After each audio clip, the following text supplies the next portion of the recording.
사무엘상 6장 6절에서 9절 말씀을 통해서 전 나는 소 둘이라는 제목으로 하나님 말씀 나누겠습니다. 성경은 역사를 배경으로 우리에게 보여주고 있죠. 근데 이스라엘의 역사는 족장 시대를 시작으로 해서 사사 시대, 그 다음에 사사 시대를 마감하고 왕정 시대로 이어지는 것을 보게 됩니다. 또한 성경에는 아주 많은 전쟁이 치러지고 있다는 것을 우리에게 보여주고 있죠. 그런데 그 전쟁의 승패를 결정짓는 분은 바로 하나님이시라는 거죠. 사사시대에서 왕정시대, 즉 왕이 세워지기 전에 그 사사가 왕의 역할을 했었죠. 마지막 사사로 인정하는 사람은 우리는 보통 사무엘로 이렇게 보고 있습니다. 그런데 사무엘의 아들이 두 명이 있었어요.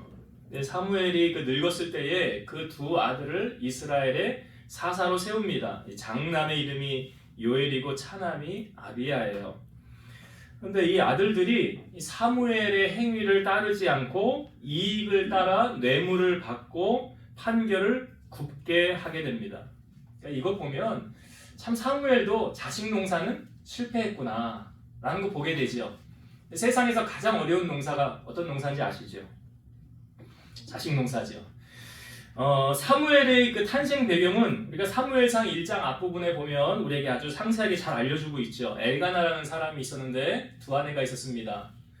하나의 이름은 한나고 하나의 이름은 브닌나죠. 그런데 한나는 자녀가 없었고 브닌나는 자녀가 있었어요. 그러니까 브닌나가 한나를 몹시 괴롭힙니다. 너무나 괴롭혀서 이 한나가 마음이 괴로워서 이제 하나님 앞에 성전을 찾아가서 기도하고 통곡하며 서원하면서 아들을 주시면 내가 그 아들 하나님께 바치겠습니다 라고 하지 않습니까?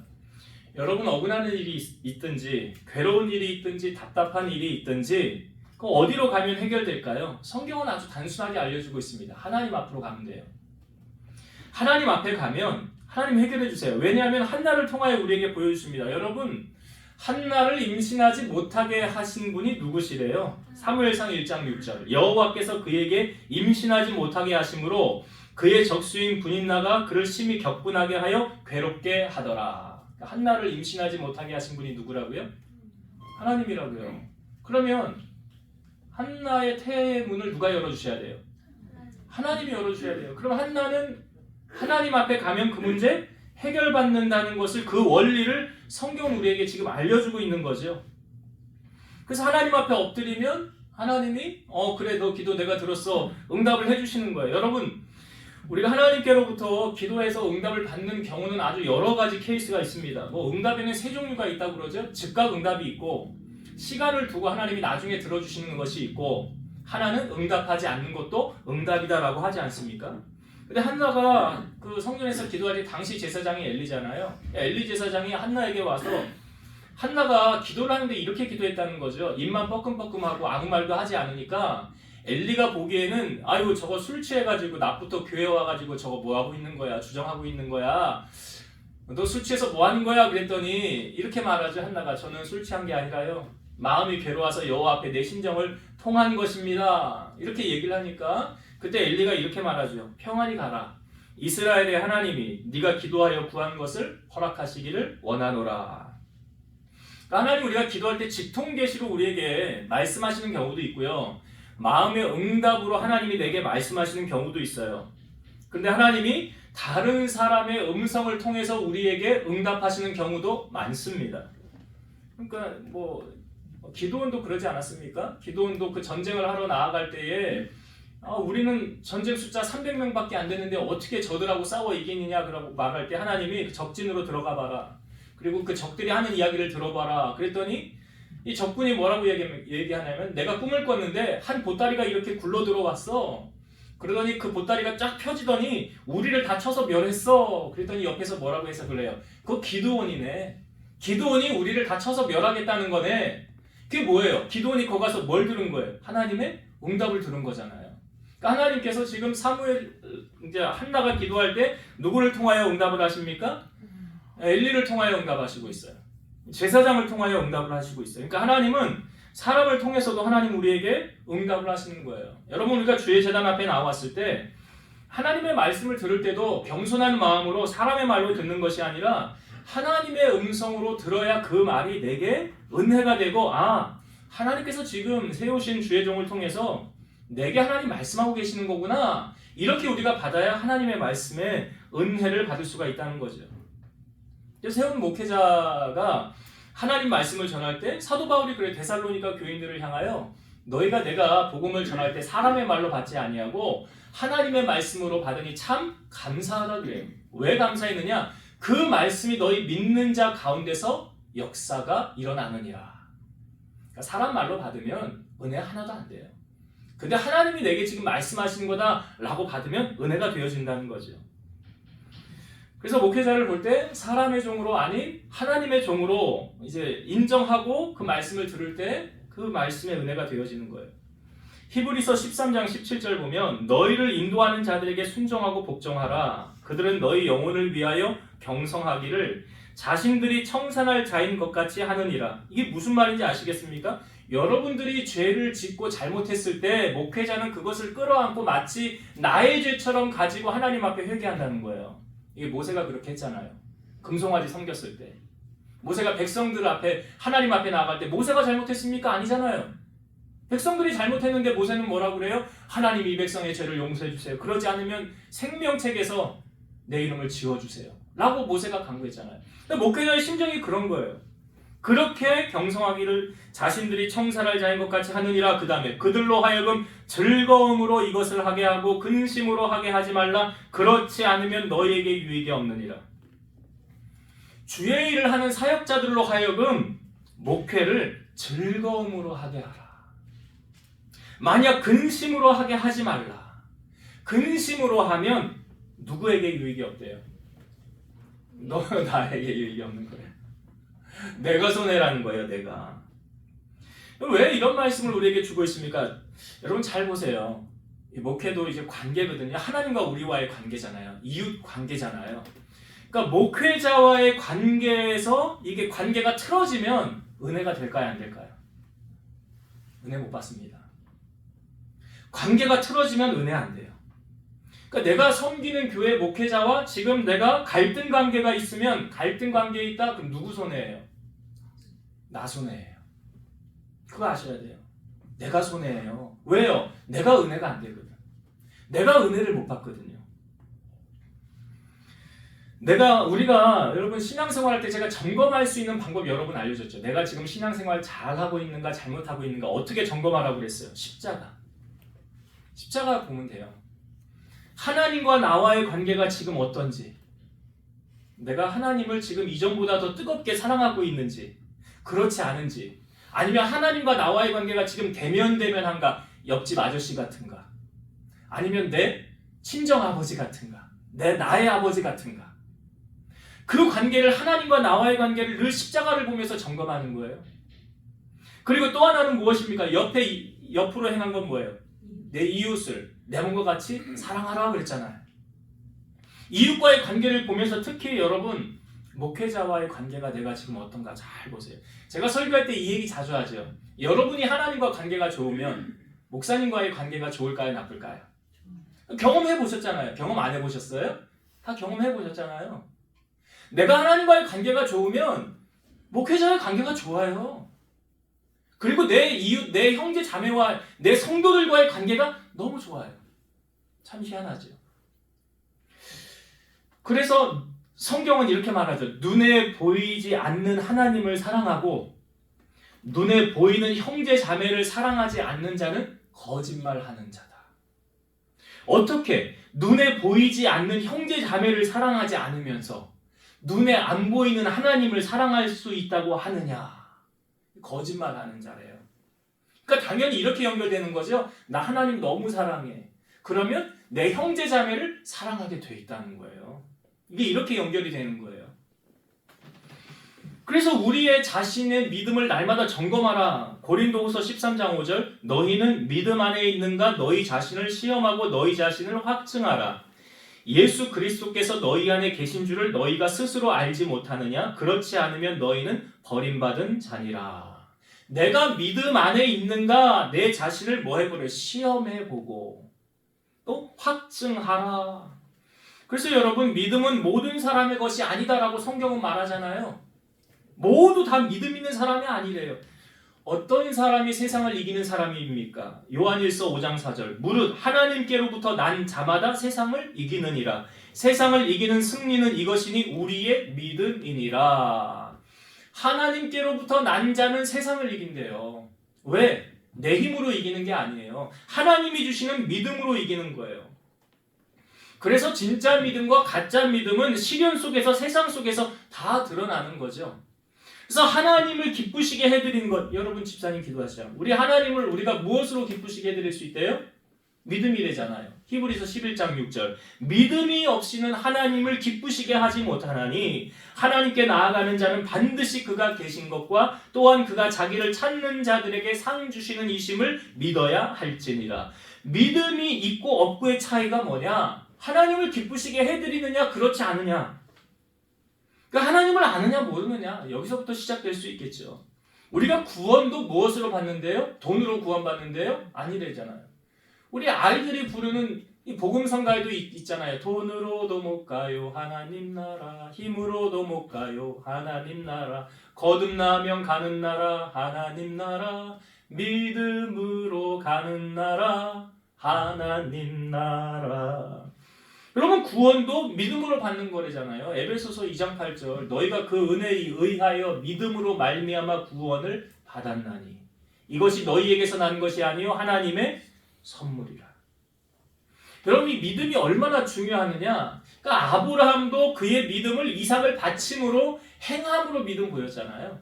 그러니까 이 믿음은 살고 죽는 문제거든요. 하나님을 기쁘시게 하고 그렇지 기쁘시게 하지 않는 그것도 되지만 살고 죽는 문제도 믿음으로 나타나더라.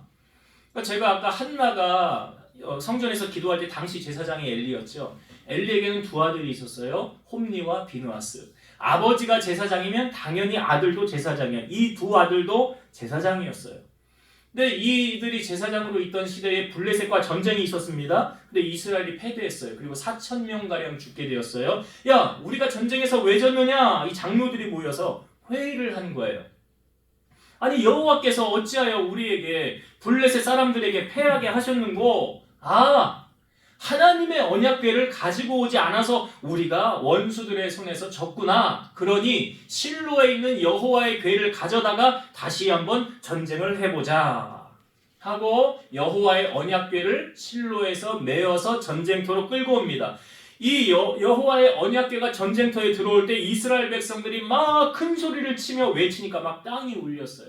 너무나 환호성을 치는 거죠. 왜요? 야 이제 우리 전쟁 이겼다. 블레셋과의 싸움에서 이겼다라고 소리를 치니까 이 블레셋 사람들이 그 외치는 소리를 듣고 이렇게 말합니다. 아니 히브리 진영에서 큰 소리로 외치면 어찌 됨이냐? 그러면서 여호와의 언약궤가 들어온 것을 알게 돼요. 그때 블레셋 사람들이 두려움 가운데 이렇게 말합니다. 신이 진영에 이르렀도다. 우리에게 화로다. 전날에는 이런 일이 없었도다. 우리에게 화로다. 전날에는 이런 일이 없었도다. 우리에게 화로다. 누가 우리를 이 능한 신들의 손에서 건지리요. 그들은 광야에서 여러 가지 재앙으로 애굽인을 친 신들이라. 너희 블레셋 사람들아 강하게 되며 대장부가 되라. 대장부같이 되어 싸우라. 그리고 나서 다시 하나님의 궤가 들어온 다음에 블레셋과 이스라엘이 다시 전쟁을 하게 돼요. 이 전쟁은 어떻게 됐을까요? 이스라엘이 패하게 됐어요. 아니 하나님의 궤가 들어왔는데 왜 이스라엘이 패했을까요? 그 전쟁으로 인하여 이스라엘의 보병으로 죽은 자가 3만 명이었고요. 하나님의 궤는 블레셋으로 빼앗기게 되었고 그 엘리의 두 아들 제사장이었던 홈니와 비느하스는 죽임을 당하게 되었어요. 여러분 이것을 우리가 어떻게 이해를 해야 될까요? 하나님의 궤가 왔는데 왜 전쟁에서 졌느냐 이거죠. 하나님의 궤가 왔으니까 당연히 그 블레셋과의 전쟁에서 이길 줄 알았는데 패배했어요. 왜 졌습니까? 거기에 하나님이 임재하지 않으셨기 때문에 그래요. 껍데기만 있고 알맹이가 있지 않았기 때문에 졌어요. 바울이 2차 선교 여행 도중에 아덴이라는 지역에 갔습니다. 이 아덴에 얼마나 우상이 많은지 이 성에 우상이 가득한 것을 보고 바울이 마음이 격분이 됐다는 거죠. 성경에 보니까. 그러면서 아덴 사람들을 불러 모아놓고 사도 바울이 이렇게 말합니다. 아덴 사람들아 너희를 보니 범사에 종교심이 많도다. 내가 두루 다니며 너희를 위하는 신들을 보다가 알지 못하는 신에게라고 새긴 단도 보았으니 그런즉 너희가 알지 못하고 위하는 그것을 내가 너희에게 알게 하리라. 얼마나 신이 많으면 각종 신이 있었으면 알지 못하는 신이라는 그런 것도 있습니까? 그러면서 말하기를 우주와 그 가운데 있는 만물을 지으신 하나님께서 천지의 주제시니 손으로 지은 전에 계시지 아니하시고 또 무엇이 부족한 것처럼 사람의 손으로 섬김을 받으시는 것이 아니니 이는 만민에게 생명과 호흡과 만물을 친히 주시는 이심이라. 인류의 모든 족속을 한 혈통으로 만드사 온 땅에 살게 하시고 그들의 연대를 정하시며 거주의 경계를 한정하셨으니 이는 사람으로 혹 하나님을 더듬어 찾아 발견하게 하려 하심이로되 그는 우리 각 사람에게서 멀리 계시지 아니하도다. 여러분 지금 바울이 강조하는 게 뭡니까?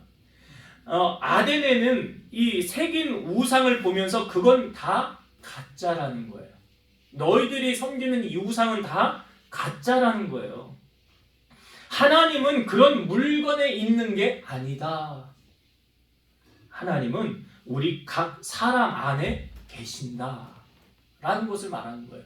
손으로 지은 전에 계시지 아니하시고 라고 말하잖아요. 그럼 여러분 우리가 블레셋과의 전쟁을 할 때 그 하나님의 괴가 왔다고 그러잖아요. 그 하나님의 괴는 우리가 뭘 상징한다고 그랬습니까? 교회 상징하는 거예요. 교회. 이 하나님의 괴예요. 이 하나의 물건인데 거기에 하나님이 임재하지 않으면 그냥 하나의 그냥 물건에 지나지 않아요. 하나님의 괴가 교회를 상징한다고 한다면 여러분 성전은 두 가지로 우리가 나누어서 생각할 수 있다고 했죠. 성전은 두 종류가 있다고 그랬죠. 보이는 성전, 보이지 않는 성전. 보이는 성전은 뭐예요? 건물이에요. 우리 눈에 보이는 거예요. 그래서 우리가 이렇게 모여서 이렇게 예배드릴 수 있는 처소. 화려하고 웅장한 건물도 있지만 마곡간과 같은 초라한 건물도 있어요. 왜요? 이 땅에 교회가 많으니까요. 그런데 중요한 것은 무엇입니까? 그 성전에, 보이는 성전에 하나님이 임재하지 않으면 껍데기만 있고 알맹이가 없는 거예요. 근데 초라한 마곡간 같은 곳이라 할지라도 거기에 하나님이 임재하시면 하나님이 인정하는 교회죠. 또 하나의 교회는 어떤 교회라고요? 보이지 않는 교회다. 보이지 않는 교회는 뭘 의미한다고 그랬어요? 나. 그렇죠. 나라고 생각하면 돼요. 내가 뭐래요? 성전이다. 고린도전서 3장 16, 17절 너희는 너희가 하나님의 성전인 것과 하나님의 성령이 너희 안에 계시는 것을 알지 못하느냐? 누구든지 하나님의 성전을 더럽히면 하나님이 그 사람을 멸하시리라. 하나님의 성전은 거룩하니 너희도 그러하니라. 내가 뭐래요? 내 몸이 하나님의 성전이다 라고 말하고 있어요. 여러분 내 몸이 성전이라고 하니까 이 성전을 관리를 어떻게 해야 돼요? 이렇게 성경은 말하죠. 하나님의 성전을 더럽히면 하나님이 그 사람을 멸하시리라. 하나님이 거룩하니 너희도 거룩하라. 이 하나님의 성전 관리를 잘못해서 폐가 망신한 사람이 있죠. 제가 앞부분에 얘기했던 홈리와 비느하스. 자, 이 사람들이 실제로 어떻게 했는지 성경을 한번 보세요. 자, 찾아봅시다. 사무엘상 2장입니다. 사무엘상 2장 12절부터 볼게요. 앞으로 조금 넘기시면 사무엘상 2장 12절부터 여기 이제 홈리와 비느하스가 어떻게 했는지를 보여주고 있는 거예요. 이 말씀을 보면서 뭘 생각하냐면 하나님의 괴가 왔는데 왜 전쟁에서 졌지? 라는 걸 생각하시면 돼요. 자, 사무엘상 2장 12절부터 볼게요. 엘리의 아들들은 홈리와 비느하스예요. 행실이 나빠 여호와를 알지 못하더라. 그 제사장들이 백성에게 행하는 관습이 이러하니 곧 어떤 사람이 제사를 드리고 그 고기를 삶을 때에 제사장의 사환의 손에 3살 갈고리를 가지고 와서 그것으로 냄비에나 솥에나 큰 솥에나 가마에 찔러 넣어 갈고리에 걸려 나오는 것은 제사장이 자기 것으로 가지되 실로에서 그곳에 온 모든 이스라엘 사람에게 이같이 할 뿐 아니라 기름을 태우기 전에도 제사장의 사환이 와서 제사 드리는 사람에게 이르기를 제사장에게 구워드릴 고기를 내라. 그가 내게 삶은 고기를 원하지 아니하고 날 것을 원하신다 하다가 그 사람이 이르기를 반드시 먼저 기름을 태운 후에 내 마음에 원하는 대로 가지라 하면 그가 말하기를 아니라 지금 내게 내라 그렇지 아니하면 내가 억지로 빼앗으리라 하였으니 이 소년들의 죄가 여호와 앞에 심히 크면 그들이 여호와의 제사를 멸시함이었더라. 제사는 오늘날로 뭐예요? 예배잖아요. 예배거든요. 하나님을 알지 못함으로 말미암아 나타나는 현상이 뭐예요? 예배를 하찮게 여기고 멸시하더라. 자, 조금 더 볼까요? 22절부터 볼게요. 22절부터 그 밑으로 좀 내려가면 있죠. 2장 22절. 엘리가 매우 늙었더니 그의 아들들이 온 이스라엘에 행한 모든 일과 회막문에서 수종드는 여인들과 동침하였음을 듣고 그들에게 이르되 너희가 어찌하여 이런 일을 하느냐? 내가 너희의 악행을 이 모든 백성에게서 듣노라. 내 아들들아 그리하지 말라. 내게 들리는 소문이 좋지 아니하니라. 너희가 여호와의 백성으로 범죄하게 하는도다. 사람이 사람에게 범죄하면 하나님이 심판하시려니와 만일 사람이 여호와께 범죄하면 누가 그를 위하여 간구하겠느냐 하되 그들이 자기 아버지의 말을 듣지 아니하였으니 이는 여호와께서 그들을 죽이기로 뜻하셨음이더라. 이 성적으로 타락한 걸 또 보여주고 있죠. 회막에서 수종드는 여인들을 동침하고 그렇게 하지 말라고 아버지가 그러니까 말을 안 들어요. 말을 안 들어요. 자, 한 절 더 봅시다. 2장 28절부터 볼게요. 28절에서 30절까지 볼게요. 자, 이것은 어떤 하나님의 사람이 엘리에게 와서 하는 말인데, 자, 28절부터 볼게요. 이스라엘 모든 지파 중에서 내가 그를 택하여 내 제사장으로 삼아 그가 내 제단에 올라 분향하며 내 앞에서 에봇을 입게 하지 아니하였느냐? 이스라엘 자손이 드리는 모든 화제를 내가 내 조상의 집에 주지 아니하였느냐? 너희는 어찌하여 내가 내 처소에서 명령한 내 제물과 예물을 밟으며 내 아들들을 나보다 더 중히 여겨 내 백성 이스라엘이 드리는 가장 좋은 것으로 너희들을 살지게 하느냐? 그러므로 이스라엘의 하나님 나 여호와가 말하노라. 내가 전에 내 집과 내 조상의 집이 내 앞에 영원히 행하리라 하였으나 이제 나 여호와가 말하노니 결단코 그렇게 하지 아니하리라. 나를 존중히 여기는 자를 내가 존중히 여기고 나를 멸시하는 자를 내가 경멸하리라. 엘리의 문제는 무엇이었습니까? 29절에 나오죠. 네 아들들을 나보다 더 중히 여겨. 하나님보다 아들들 더 사랑했어요. 엘리는. 그게 문제가 된 거예요. 여러분, 우상이라는 개념에 대해서 제가 말씀드렸죠. 하나님보다 더 사랑하는 것은 뭐래요? 예, 그것이 돈이든 그것이 자식이든 그것이 그 어떤 것이든 하나님보다 더 사랑하는 건 다 우상이에요. 그래서 성경에 보면 십계명을 우리에게 가르치실 때 나 외에 다른 신을 내게 있게 하지 말라 하면서 나 여호와 너의 하나님은 질투하는 하나님이라고 그랬어요. 질투하는 하나님. 그래서 엘리의 두 아들 홈리와 비느하스는 어떻게 되었습니까? 여기 34절에 보니까 내 두 아들 홈리와 비느하스가 한날에 죽으리니 그 둘이 당할 그 일이 내게 표징이 되리라. 아직 죽지 않았어요. 아직 전쟁이 일어나기 전이에요. 여러분, 하나님이 이렇게 말씀하셨으면 두렵지 않습니까? 그러니까 하나님이 아직 실행하지 않았잖아요. 아직 실행하지 않았다는 것은 아직 기회가 있다는 거거든요. 저는 그렇게 생각해요. 아직 기회가 있잖아요. 그럼 뭐 하면 돼요? 하나님 앞에 진정으로 회개하고 돌이키면 하나님이 내리려는 화를 멸하여서 옮겨버리십니다. 아니, 아합도 그랬잖아요. 그렇게 악한 왕이라고 하는 아합 왕도요, 이 엘리야가 와가지고 죄를 지적하니까 근심하면서 회개하는 모습이 있었어요. 아합에게도. 그러니까 하나님이 당장 멸하지 않고 미루시잖아요. 하나님이 그런 모습을 보여주잖아요, 성경에. 그러니까 아무리 악한 자라고 한다 할지라도 하나님이 기회를 주시면, 이렇게 말씀하시면 아직 돌이킬 기회가 있다는 거잖아요. 그럼 어떻게 해요? 돌이키고 회개하고 진정으로 돌아서면, 아니 베드로도 예수님 3번 모른다고 부인했는데 회개하고 돌이키니까 하나님 다시 회복을 주시잖아요. 문제는 뭐예요? 엘리가 그 말을 듣고 두 아들이 돌이키지 않았다라는 거예요. 돌이키지 않았다. 그래서 전쟁에서 하나님의 괴가 왔음에도 불구하고 그 전쟁에서 패배하게 되고 두 아들은 죽게 되었다는 거예요. 여러분, 전쟁에서 패배한 이제 이스라엘에 있었던 하나님의 괴가 어디로 옮겨집니까? 블레셋으로 옮겨지게 되죠. 이 괴를 보면서 우리가 어떤 점을 우리가 깨닫게 되면 하나님은 스스로 계신 분이시구나라는 걸 우리에게 알려주고 있어요. 모세가 그 80세 하나님이 모세를 부르시죠. 호렙산 떨기나무 가운데 불러요. 내가 너를 보내어서 내 백성을 구원하게 하리라 라고 말합니다. 그러니까 모세가 아니 내가 그러면 백성들에게 가서 아니 뭐라고 말합니까? 누가 나를 보냈다고 말해야 됩니까? 라고 말할 때 하나님이 이렇게 말하라고 시키죠. 나는 스스로 있는 자이니라. 너는 이스라엘 자손에게 이같이 이르기를 스스로 있는 자가 나를 너희에게 보내셨다 하라. 스스로 있는 자가 보냈다고 하라. 하나님 스스로 계신 자라고 지금 말씀하시는 거예요. 자, 이스라엘에 있었던 괴가 블레셋으로 빼앗겼죠.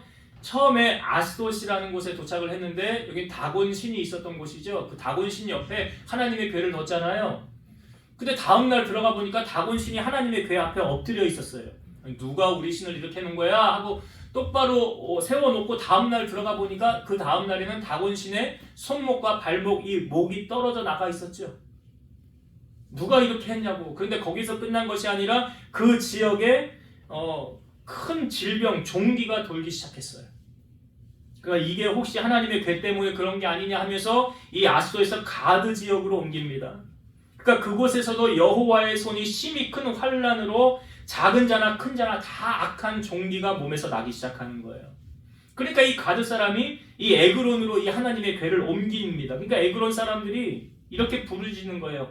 이스라엘의 신의 괴를 우리에게 가져다가 우리와 우리 백성을 죽이려고 한다. 성경에 보면 하나님의 손이 엄중하심으로 온 성읍이 사방의 환난을 당하였고 죽지 아니한 사람들은 독한 종기로 치심을 당해 온 성읍의 부르짖음이 하늘에 사무쳤더라. 하나님 스스로 계시죠. 스스로 일하시잖아요. 자, 이 말씀을 통하여 하나님은 이런 하나님이다라는 거 우리에게 알려주죠. 이사야 45장 5절에서 7절. 나는 여호와라, 나 외에 다른 이가 없나니 나밖에 신이 없느니라.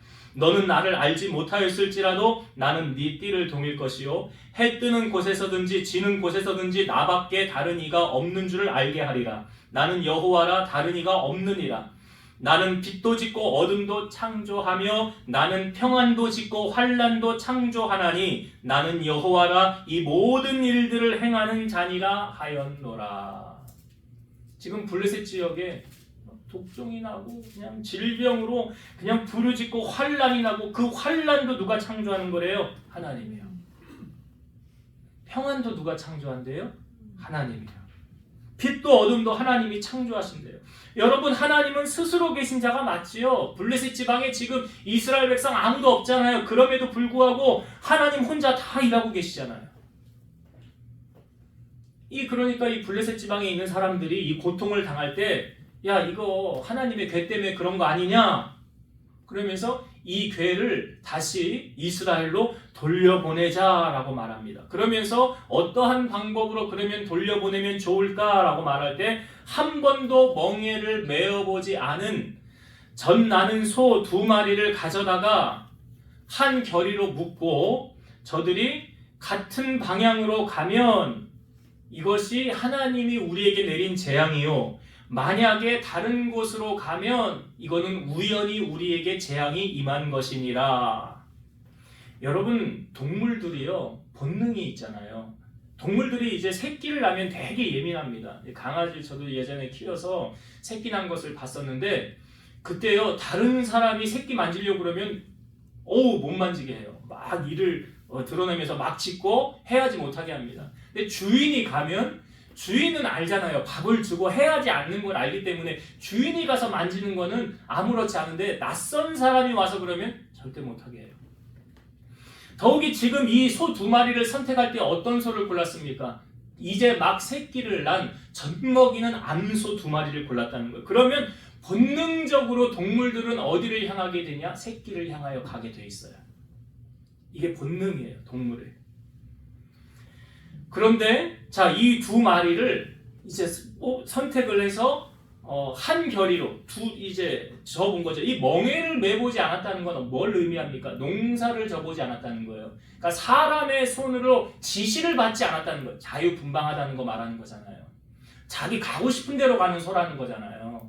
그래서 이 두 소를 이제 한 결의를 매서 이제 출발하게 합니다. 자, 어떤 모습으로 가게 됐느냐? 한번 성경을 볼까요? 12절 말씀 한번 볼게요. 자, 6장 사무엘상 6장 12절. 6장 12절입니다. 암소가 벳세메스 길로 바로 행하여 대로로 가며 갈 때에 울고 좌우로 치우치지 아니하였고 블레셋 방백들은 벳세메스 경계선까지 따라가니라. 자, 어떻게 갔대요? 이 두 암소가 울면서 좌우로 치우치지 않고 똑바로 갔더라. 이게 가능하다고 생각하세요? 아니에요. 불가능한 사건이에요. 이렇게 갈 수 없어요. 이렇게 갈 수 없어요. 소들은 원래. 이 암소나는 이 자기 새끼를 따라가고 그렇게 가지. 근데 어떤 모습을 보여주고 있습니까? 이 울면서 똑바로 목표점을 향하여 나아가고 있더라. 예수님이 그 제자 중에 한 사람을 부르셨을 때 이 제자가 이렇게 말합니다. 주여, 내가 먼저 가서 내 아버지를 장사하게 허락하옵소서. 아버지가 돌아가셨으니 장사하고 그 다음 주님 따라가겠습니다. 주님 이렇게 말씀하시죠. 죽은 자들이 그들의 죽은 자들을 장사하게 하고 너는 나를 따르라. 그냥 이렇게 말씀하셨어요. 무릇 내게 오는 자가 자기 부모와 처자와 형제와 자매와 더욱이 자기 목숨까지 미워하지 아니하면 능히 내 제자가 되지 못하고 누구든지 자기 십자가를 지고 나를 따르지 않는 자도 능히 내 제자가 되지 못하리라. 너희 중에 누구든지 자기의 모든 소유를 버리지 아니하면 능히 내 제자가 되지 못하리라. 벳세메스로 가는 이 암소의 모습을 한번 보세요, 여러분. 자기 주장이 없어요. 하나님의 명령. 너는 벳세메스로 똑바로 가야 돼. 하나님의 명령. 하나님께서 주신 사명 감당하느라 지금 가고 있는 거예요, 울면서. 십자가의 길을 가고 있는 거죠. 자기 새끼를 버려두고 좌우로 치우치지 않고 오직 목표를 향하여 전진하며 나아가고 있다는 거죠.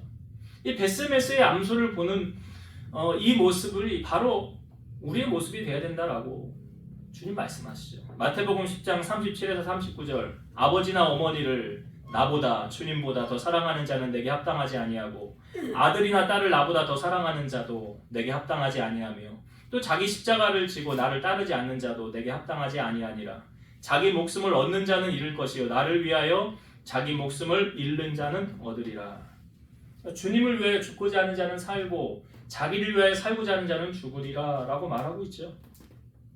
이 벳세메스로 가는 이 암소가 벳세메스 지역에 도착하고 난 뒤에 이 벳세메스는 이 암소들은 어떻게 됩니까? 자, 성경을 한번 볼까요? 14절의 말씀. 사무엘상 7장 14절 봅니다. 수레가 벳세메스 사람 여호수아의 밭 큰 돌 있는 곳에 이르러 선지라. 무리가 수레의 나무를 패고 그 암소들을 번제물로 여호와께 드리고.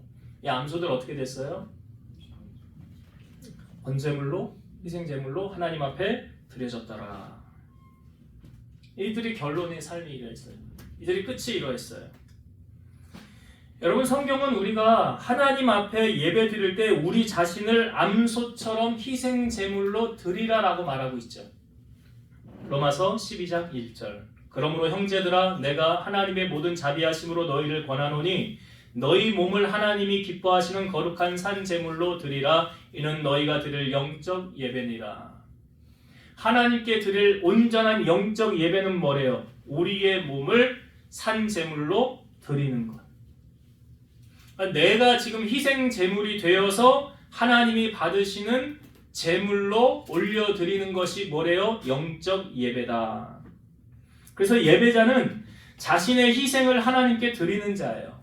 내가 희생 제물이 되어서 이 시간 예배 드리는 거예요. 그래서 예배 시간에는 내가 제물이기 때문에 돌아다녀도 안 되고 어떤 다른 행동을 해도 안 되고 여러분이 할 수 있으면 1시간 동안은 내가 물 안 먹고 참을 수 있으면 난 그것도 아니고 재물이 뭘. 그러니까 그렇게 하나님 앞에 이 1시간을 어떻게 드리느냐, 온전히 드리려는 희생 제물의 마음으로 드려야 그것이 하나님이 온전히 받으시는 산 제사가 된다는 거죠. 그러니까 여러분 보세요. 모든 것이 예배의 은혜는 어디서부터 시작되냐면 자세에서부터 시작되는 거예요. 그러니까 여러분이 교회 집에서 출발해서부터 교회에 오는 이 순간, 그때부터 예배가 시작되는 거라고요. 집에서 출발하면서부터 내가 오늘은 하나님 앞에 가서 내가 이렇게 기도하고 내가 응답을 받고 하나님의 음성을 듣고 내 문제 해결함 받고 오리라. 이게 어디서부터 시작된다고요? 집에서 출발하면서부터. 그러니까 어떤 목사님이 그랬잖아요. 예배 시간에 지각하는 건 나쁜 사람인데 그것보다 더 나쁜 사람은 아무런 기대감 없이 교회에 오는 사람.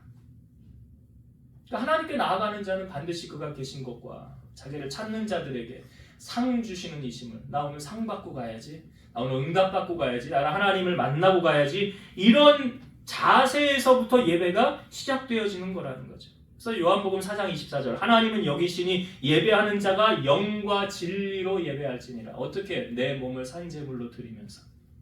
오늘 벳세메스로 가는 암소가 그의 결말이, 그의 희생이 산제물로 드리잖아요.